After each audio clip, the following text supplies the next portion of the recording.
Investors.com. The Guardian.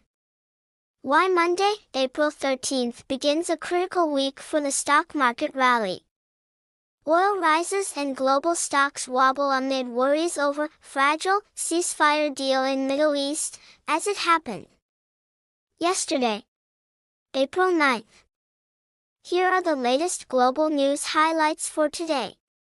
Globe with Meridian's Middle East and global tensions. A fragile ceasefire between the U.S. and Iran is still holding, but concerns remain about stability. Oil prices have surged due to fears over disruption in key routes like the Strait of Hormuz. The Guardian. This situation continues to impact global markets and political relations. Chart increasing global economy and markets. Stock markets have shown strong gains after the ceasefire news, with major indexes rising significantly.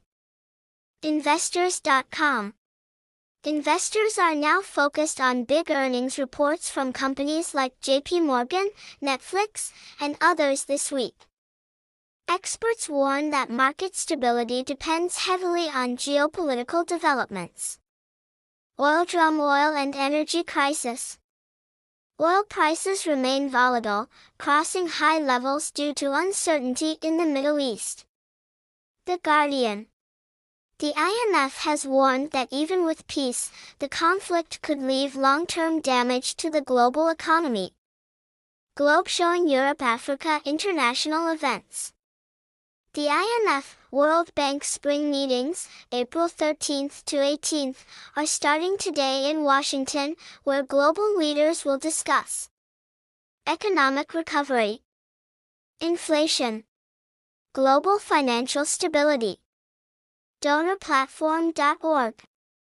Globe showing Asia-Australia Muslim World/International Cooperation. A summit of major Muslim countries, D8, has been delayed due to Middle East tensions, showing the wider geopolitical impact.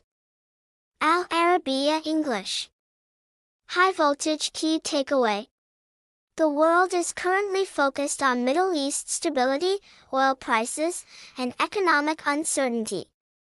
Markets are reacting positively for now, but the situation is still very sensitive and could change quickly.